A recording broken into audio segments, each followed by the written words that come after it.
हमारे शरीर में मुख्य रूप से बीमारी से बचने का काम कौन करता है? WBC। लेकिन WBC के अंदर कौन होता है? T cell. जैसे आप लोग अभी रेलवे जो बैच पढ़ रहे हैं, ये खान सर ऑफिशियल नामक एप्लीकेशन पे पढ़ रहे हैं, लेकिन इस एप्लीकेशन के अंदर पढ़ा कौन रहा है? एप्लीकेशन थोड़ी पढ़ा रहा है, पढ़ा तो रहे हैं आपको खान सर। उसी तरह से यहाँ भी समझिए कि बीमारी का काम, लड़ने का काम WBC करता है, लेकिन उसके अंदर होता है टी सेल। HIV एड्स नामक बीमारी इस टी सेल को ही खत्म कर देती है। जैसे टी सेल खत्म होगा, आपके शरीर से WBC खत्म हो जाएगा, आपके शरीर को कोई प्रॉब्लम नहीं होने वाली है। लेकिन याद रखिएगा, आप बीमार होंगे तो ठीक नहीं पड़ेंगे। बुखार होगा तो नहीं ये ठीक होगा, खांसी सर्दी हो गया, सोच रहा 2-2 साल खांसी ये रहेगा। कोई भी बीमारी होगी, आप ठीक नहीं हो सकते हैं, क्योंकि बीमारी को दवा ठीक नहीं करती है।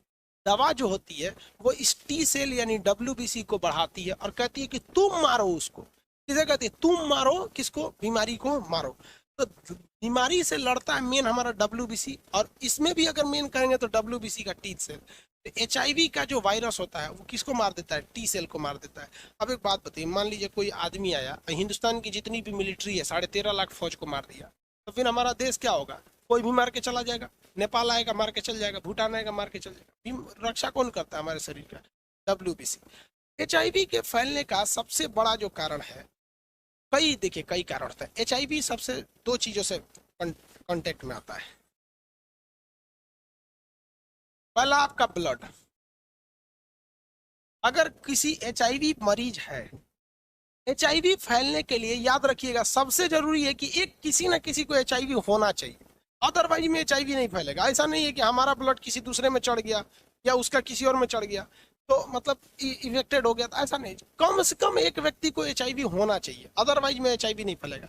ब्लड के कांटेक्ट में, तो ब्लड के कांटेक्ट में आजकल सब सावधान रहते हैं सर। कोई भी सैलून में जाता है, बाल कटवाने कराते हैं तो रेजर बदलवा लेता है। क्यों? क्योंकि मान लीजिए कोई मरीज बैठा होगा, उसे HIV नहीं है, मान लीजिए उसे HIV नहीं, उसका कट गया और उसी रेजर से मेरा कट गया, तो बहुत बड़ी बीमारी नहीं होने वाली, थोड़ा सा वहां पे घाव हो जाएगा, इससे ज्यादा।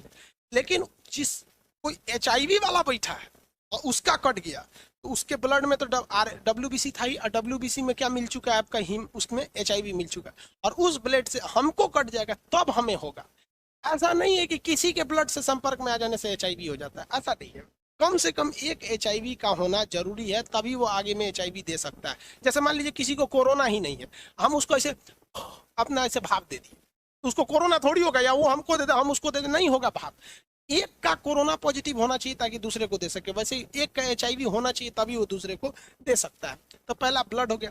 दूसरा होता है सेक्सुअल डिस्चार्ज के समय, जब 2 लोगों के बीच में सेक्सुअल रिलेशन होते हैं, शारीरिक संबंध बनाते हैं, तो अगर वो असुरक्षित है तो फिर उसमें क्या होगा कि जो सेक्सुअल डिस्चार्ज होते हैं, जो हार्मोन्स निकलते हैं सब, जैसे मेल में से निकलता है स्पर्म और फीमेल से निकलेगा आपका ओवम वगैरह, तो इस दौरान सबसे ज्यादा HIV के वायरस ट्रांसप्लांट होते हैं, एक दूसरे में चले जाते हैं।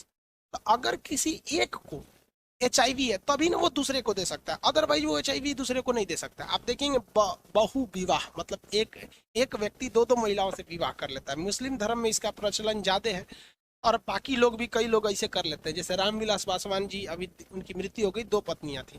मुलायम सिंह यादव 2 पत्नियां थी। इस्लाम धर्म में तो आज भी बहुत ज्यादा इसका प्रचलन थोड़ा ज्यादा है अन्य की तुलना में।